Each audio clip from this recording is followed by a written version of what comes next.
Profitant de nos reportages sur les deux opérettes d'Offenbach à l'autre scène de Vedène pour une rencontre avec sa directrice Anne Espané.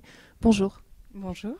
Alors vous êtes directrice de cet endroit culturel qui se trouve à Vedène, responsable de la programmation également. Cette scène, donc l'autre scène a été prise en charge par le Grand Avignon depuis l'année dernière, janvier 2013. Est-ce que vous pouvez nous décrire quelles ont été les différentes directives de programmation essentiellement culturelles de cette scène? Oui, bien entendu. Donc l'idée, c'est qu'en janvier 2013, la salle a été transférée en gestion du Grand Avignon, comme l'a été l'Opéra.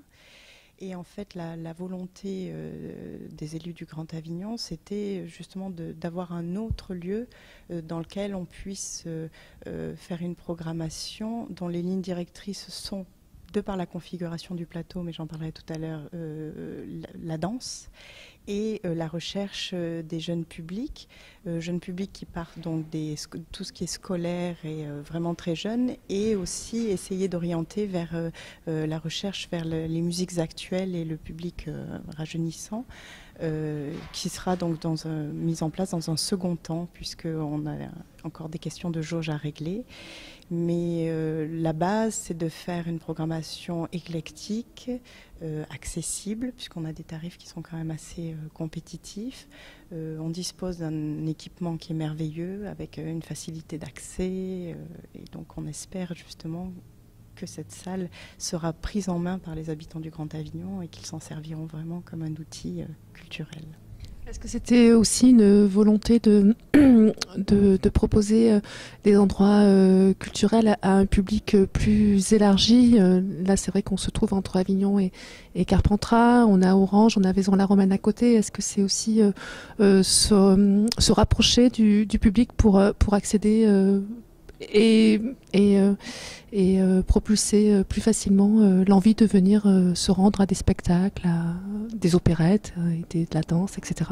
Oui, tout à fait. C'est un moyen, j'allais dire, pour le Grand Avignon de rayonner sur son territoire et, j'allais dire, de transporter la culture proche des gens, ce qui était déjà le cas dans nos festivals des Nuits de l'Avent et des Nuits estivales, où on organisait chaque fois un spectacle dans chaque commune. Et donc là, le fait que l'outil soit un peu excentré, ça permet d'avoir un rayonnement qui est intéressant. Et qui, je pense, est plus facile d'accès aux gens, ne serait-ce que pour en pousser la porte, parce que d'abord c'est un équipement qui a servi aux associations locales aussi, et dans lequel on essaie de faire une programmation de découverte. Quand on reçoit l'opéra, que M. Dufaux nous a proposé l'opérette Pommes d'apier et Chou-fleury, voilà, c'est l'occasion de pousser la porte d'un répertoire qui est méconnu et qui pourtant, ces dernières années, que ce soit les metteurs en scène à Paris ou même Caroline Mutel là, donnent des versions très très modernes, très rigolotes, très dynamiques de monuments que sont Offenbach avec Pommes d'apier et Chou-fleury. Donc l'idée vraiment c'est ça, c'est d'avoir une programmation exigeante, de qualité, mais qui soit vraiment très accessible en termes d'abord de transport, puisqu'on a une facilité de transport, on a un arrêt de bus devant, on a une desserte le soir des spectacles qui permet... Un très grand parking. Un très grand parking, voilà, de l'espace et du confort pour notre public. Alors parlons de la programmation. Là, vous avez pu faire le bilan durant cette année précédente. Qu'en est-il ressorti de la programmation qui va suivre et de vos projets sur ces phases culturelles? Bien, on a quand même été surpris parce que c'est vrai que c'est une salle qui naît un peu spontanément. C'est la première année où il y a une programmation, j'allais dire, hors association locale, où on fait venir donc du national et au-delà. Et le public a bien répondu quand même, donc on est satisfait. On va maintenir notre ligne, j'allais dire, d'éclectisme. Il ne s'agit pas d'en faire une boîte spécialisée, au contraire.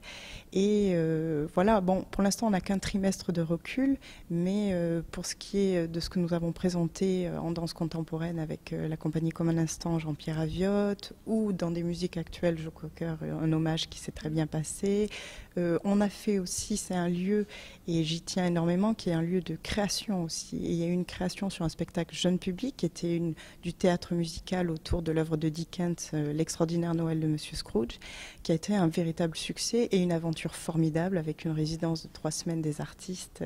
Voilà, ce lieu, c'est un petit peu un coin où on peut prendre le temps, pour l'instant en tout cas, de faire de la création, de recevoir et d'imprégner le territoire, même par la résidence des artistes sur place, ce qui donne une originalité et surtout un confort, et c'est une aventure en fait. Hein. C'est ce dont vous avez envie de préserver pour garder votre image aussi, peut-être par rapport aux artistes, par rapport au public? Oui, on va essayer de préserver ça, oui, c'est-à-dire leur laisser le temps de créer. Je pense que c'est important d'avoir bien entendu des spectacles de passage, hein, il le faut. Là, on va recevoir en avril le spectacle La liste de mes envies, qui a eu un très très grand succès sur Paris, qui a reçu un prix, qui est une pièce qui a été jouée dans le Off, donc on accueille aussi, mais évidemment que les temps de création seront importants. Est-ce que cette scène aussi, c'est un moyen de pouvoir accueillir des artistes locaux, régionaux? Oui, aussi, bien entendu, puisque bon, on a eu en début d'année, j'allais dire, un monument, un patrimoine régional qui est André Chiron. Donc, bien entendu, on essaie de promouvoir les artistes locaux. La compagnie Comme un instant, qui est basée sur Vedène avec Jean-Pierre Aviotte, c'est un talent fou à portée de main, donc on aurait vraiment tort de s'en priver. Merci beaucoup. Merci à vous.